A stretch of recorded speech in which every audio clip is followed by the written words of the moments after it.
तरह से नुकसान यहाँ पर ना सिर्फ इन देशों का बल्कि बाकी देशों पर भी इसका इम्पैक्ट पड़ रहा है, क्योंकि ऑयल रिफाइनरी को लेकर भी खबर सामने आ रही है कि उसको लेकर के भी अमेरिका और इजराइल की बीच चर्चा हुई है।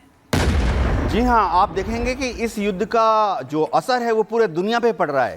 पहली बात तो है कच्चे तेल की जो कीमतें हैं वो 5% 10% बढ़ गई हैं। दूसरी बात यह है कि दुनिया भर में जितने स्टॉक्स एक मार्केट है वो क्रैश होने के कगार पर खड़ा है। तीसरी बात आपने देखा भारत में भी इसका असर हुआ है। प्रधानमंत्री मोदी जी ने कल इसीलिए बहुत ही स्ट्रेटेजिकली इंपॉर्टेंट सीसीएस कमेटी का अध्यक्षता में एक मीटिंग हुई। सबसे बड़ी बात जो भारत के लिए प्रेजेंटली कल मीटिंग में डिस्कस हुई, नंबर 1, क्या गल्फ में वहाँ पर जो हमारे भारतीय काम कर रहे हैं प्रवासी भारतीय, क्या उनको वापस भारत में लाना चाहिए या उनको वहाँ से सुरक्षित निकाल के पड़ोस के किसी देश में भेजना चाहिए। इंडियन एयरफोर्स की जो एयरलिफ्ट जहाज हैं C-17 उनको तैयार रखने के लिए आदेश दे दिए गए हैं। एक और चीज़ कल की मीटिंग में जो है कि हमारे देश में अगर कच्चे तेल की कमी है तो क्या हमारे देश में इसका कोई प्रभाव पड़ेगा। तो मैं दर्शकों को बता दूं कि भारत जो है किसी भी समय स्ट्रैटेजिक पॉलिसी के तहत 3 महीने का कच्चा तेल भंडारण बना के रखता है, जिसके बड़े बड़े भंडार हमने विगत 10 साल में बना लिए हैं, बॉम्बे में, चेन्नई में, तिरुवनंतपुरम और वाइजैक में। तो अगले 10 साल में भारत सरकार की ये पहल है कि हमारी स्ट्रेटेजिक ऑयल रिजर्व का जो भंडारण है उसको हम 3 महीने से बढ़ाकर 6 महीने बनाने वाले हैं। यानी भविष्य के किसी भी युद्ध में अगर तेल की दिक्कत हुई तो भारत पर उसका कम प्रभाव पड़ेगा। एक और चीज जो कल सबसे बड़ी अहम इस मीटिंग में हुई कि भारत की जो शिपिंग लेन्स हैं, हमारे जो भारत सरकार और भारत की जो प्राइवेट शिपिंग एजेंसीज हैं, क्या हमारे कोई शिप्स लाल सागर में या पर्शियन गल्फ में फंसे हुए हैं तो आगे क्या कार्रवाई होनी चाहिए। शिपिंग मिनिस्ट्री को बहुत क्लियर ऑर्डर दे दिए गए हैं। जी कर्नल सिंह, एक चीज आपसे और मैं समझना चाहूंगी कि सफीउद्दीन को मार गिराया गया, खबर चली रही है लगातार, 7 दिन के भीतर मार गिराया गया है। अब बौखलाहट और ज्यादा होगी। सफीउद्दीन को मार गिराना, 7 दिन पहले नसरुल्लाह को मार गिराना, ईरान ने नसरुल्लाह का बदला ले लिया कह दिया है। अब सफीउद्दीन को लेकर नए चैलेंजेस, नए तरह से हमले। अगर आप पिछले 1 साल में इजराइल का एटीट्यूड देखें टेररिज्म से लड़ाई के बारे में तो आप देखेंगे कि बहुत फर्क आ गया है। अब ये हमास वाली लड़ाई नहीं है कि आप एक तरफ से स्टार्ट करें, झाड़ू लगाते जाएं और लोगों को सफाया करते जाएं। अब जो है इस बार पहली बार आप देख रहे हैं कि इजराइल ने एक नई स्ट्रैटेजी अपनाई है कि ऊपर से शुरू करो, ऊपर से गर्दन काटो, ऊपर से वो दिमाग काटो, ऊपर से वो दिल काटो, ऊपर से वो हर्ट करो उस ऑर्गेनाइजेशन को जहां वो तितर बितर हो जाए। आज की तारीख में वेदर नसरुल्लाह, चाहे हानिया, चाहे अब आप हाशिम की बात कर लें, these are only names now, it doesn't matter. लेकिन व्हाट मैटर्स इज कि आप टॉप हायरार्की खत्म कर रहे हो, सेकंड रिंग को थ्रेटन कर रहे हो, थर्ड रिंग को डिस्करेज कर रहे हो कि तू ऊपर आएगा तो तेरा भी यही हाल होगा। मुझे लगता है कि जो सबसे बड़ी अचीवमेंट इजराइल ने करी है वो खौफ जो टेररिज्म अब से पहले इजराइल के अंदर डालता था, आज वो खौफ आपको नजर आ रहा है कि who wants to be the Hezbollah chief. क्या इस समय कोई चाहेगा कि वो हमास का चीफ रहे? हुतीज चाहेंगे कि किसी भी तरह से इन्वॉल्व हो? ईरान के खमेनी साहब वो जनाजे में आने के लिए तैयार हैं या नहीं, उस पर भी डाउट चल रहे हैं। तो देयर इज अ खौफ created within the terrorism. और सर यही आपकी बात को आगे बढ़ाते हुए मेजर जनरल संजय मेस्टर सर, मैं आपके पास आऊंगी। जिस तरह से कर्नल शैलेंद्र बता रहे हैं कि एक टॉप हायरार्की को पूरी तरीके से मारना है और उसी तरफ कदम बढ़ रहे हैं आईडीएफ के भी, क्या ये ऐसे हम समझे ऐसे शतरंज में पूरा जो मकसद होता है कि कैसे भी राजा को चेकमेट करना है या रानी को मारना है, फिर तो पूरा खेल ही अपने आप तमाम हो जाता है, खत्म हो जाता है। बिल्कुल, ये जिस प्रकार एक सेंटर ऑफ ग्रेविटी होती है, देखिए सेंटर ऑफ ग्रेविटी वो जगह होती है या वो शख्स होते हैं जहाँ से पावर एमिनेट होता है, जहाँ से पावर आ रहा है। पावर चाहे हिजबुल्लाह हो चाहे ईरान हो, इनकी पावर आ रही है ये टॉप लीडरशिप से।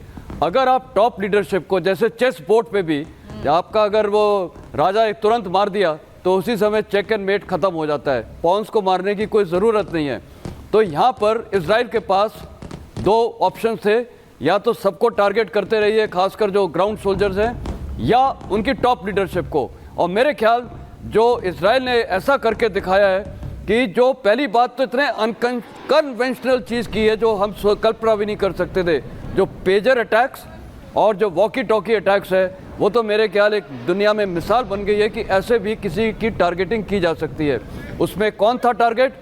तमाम लीडरशिप, तमाम कमांड कंट्रोल, और साथ ही साथ वो इतना मोमेंटम था कि उसके बाद नसरुल्लाह को मारा और उसके बाद आज ये सैफुद्दीन को भी मार दिया है।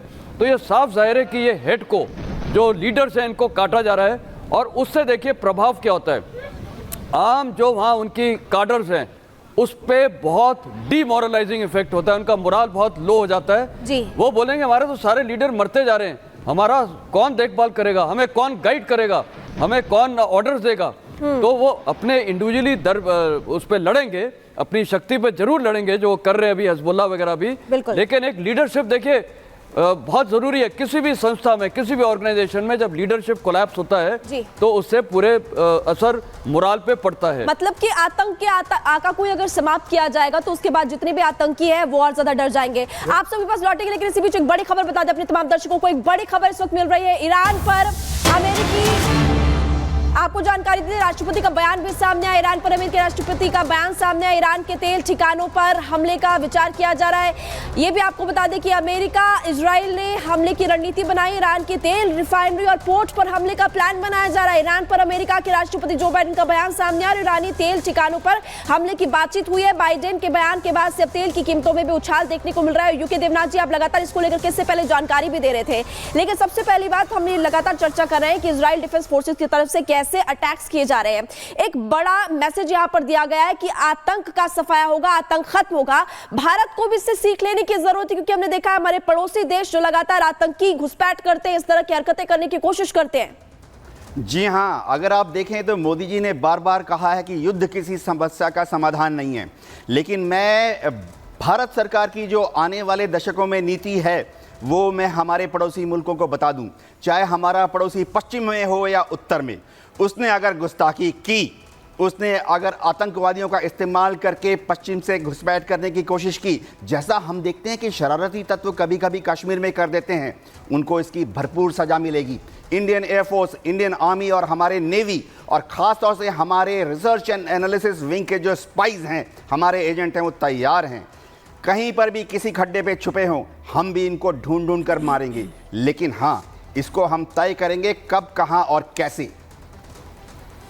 कर्नल सिंह, अभी जो ब्रेकिंग बताई थी, महिमा ने जो खबर बताई है, मैं उस पर आपसे जानना चाहूंगी कि ईरान के तेल ठिकानों पर हमला, हालांकि अभी हाइपोथेटिकल बात है, कोई तैयारी ऐसी है नहीं, किया जा सकता है। अगर होता है तो ग्लोबल असर तो उसका पड़ेगा ही ना, क्योंकि बड़ा हब है ईरान तेल का। देखिए, मैं बड़ी जिम्मेदारी से ये बात समझाने की कोशिश करूंगा कि लड़ाई एक अपनी जगह है, टेररिज्म एक अपनी जगह है और इकोनॉमिक इंटरेस्ट एक बिल्कुल अलग जगह है। अगर यूएस इस तरह की इररिस्पॉन्सिबल स्टेटमेंट देता है कि चलिए जी रिफाइनरीज और ऑयल रिजर्व्स को हम टारगेट करेंगे, फ़ायदा क्या होगा? क्या उससे उन्हें लगता है कि ईरान जो है वो घुटने पर आ जाएगा? क्या उसे लगता है कि यूएस के ऊपर असर नहीं आएगा?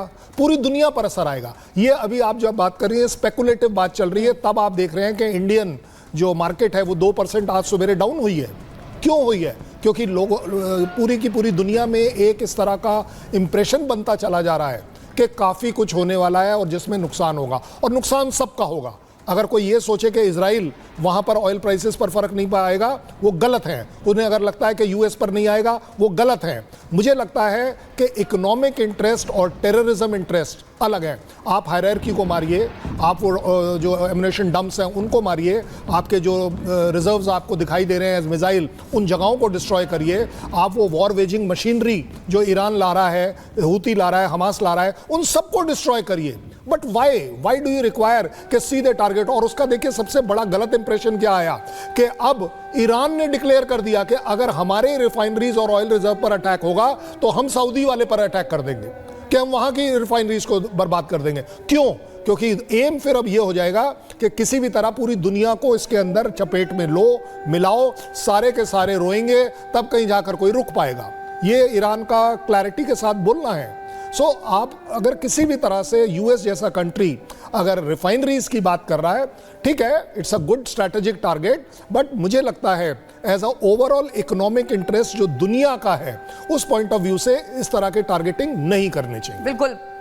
बहुत ही महत्वपूर्ण बातों का सर जिक्र कर रहे हैं, लेकिन मेजर जनरल संजय मैस्टन सर मैं ये समझना चाहूंगी, जिस तरीके से यहाँ पर अब सीधा इकोनॉमिक इंटरेस्ट टारगेट आ गया है कि वहां पर हमें ऑयल रिफाइनरीज को हमला करना है, लेकिन इसको टारगेट करने के पीछे क्या बड़ा फायदा हो सकता है और क्या सच में ऐसा किया जाएगा? ये सिर्फ डराने के लिए है कि इतना बड़ा नुकसान क्यों ईरान झेलने के लिए तैयार होगा, इससे पहले वो डर जाए, अपने कदम यहाँ पर रोक ले, या ऐसा किया जाएगा? और किया जाएगा तो कितना बड़े नुकसान की आशंका? बड़ा अच्छा सवाल आपने पूछा है। मेरे को लगता है ऑयल रिफाइनरी एक बहुत बड़ा इकोनॉमिक और स्ट्रैटेजिक टारगेट है। क्या उस पे होगा हमला या नहीं होगा और इसमें किसको क्या फ़ायदा है? देखिए, अगर आप थोड़ा हिस्टोरिकली जाइए, जब भी यूएस ने और वेस्ट ने सैंक्शंस लगाए ईरान पे और उन्होंने भारत को भी बोला था कि हम ईरान से ऑयल इंपोर्ट नहीं करना चाहिए। कारण क्योंकि ईरान की जो इकोनॉमी है वो ऑयल से चल रही है और जितना भी ये हथियार डेवलपमेंट सब चल रहा है वो ऑयल से ही चल रहा है। तो अगर उनकी ये स्ट्रेटेजिक रिफाइनरीज को बर्बाद किया जाएगा तो सबसे असर तो पहला ईरान पे डायरेक्टली पड़ेगा और उनका जो फंडिंग है, जो इकोनॉमिक रिसोर्सेज है वो काफ़ी कम हो जाएंगे। तो उनकी मिलिट्री जो पावर है उसमें भी काफ़ी फ़र्क पड़ेगा, क्योंकि जब पैसे नहीं है तो आप कैसे आगे डेवलपमेंट करेंगे? विश्व में क्या फ़र्क पड़ेगा? देखिए, अभी यूएस इलेक्शंस भी हैं और इसीलिए ये टाइमिंग ऑफ स्ट्राइक बहुत बड़ी चीज़ है। यूएस इलेक्शंस अगर होते हैं तो ये कॉस्ट तो बढ़ेगी, cost of oil prices all over the world increase है, रशिया को फायदा होगा और बाकी ये जो गल्फ कोऑपरेटिंग कंट्रीज हैं जीसीसी, उनको भी फायदा होगा। सॉरी सर, रोक रही हूँ आपको मैं। रशिया पर आगे भी बात करेंगे हम, लेकिन इस बीच एक और बड़ी खबर आ रही है। बैरूत में एयरपोर्ट के पास बड़ा धमाका हुआ है। एयरपोर्ट के पास ये बड़े हमले, बड़े धमाके की खबर सामने आ रही है। आईडीएफ ने एयरपोर्ट के पास बड़ा धमाका किया है। बैरूत में ये बड़ा धमाका किया गया। दरअसल बैरूत में हिजबुल्लाह के ठिकानों पर लगातार हमले जारी हैं और इस बीच एयरपोर्ट के आसपास हमले, क्योंकि वहां कमर्शियल एरिया भी होता है, थोड़ी दूरी पर रेजिडेंशियल एरिया भी होता है। तो क्या आम लोगों को नुकसान हुआ है? क्योंकि इजराइल की ओर से लगातार ये दावे किए जा रहे हैं कि जितने भी हमले अब तक किए गए हैं उसमें आम लोगों को कोई नुकसान नहीं हुआ है, लेकिन एयरपोर्ट के पास ये धमाका। बिल्कुल।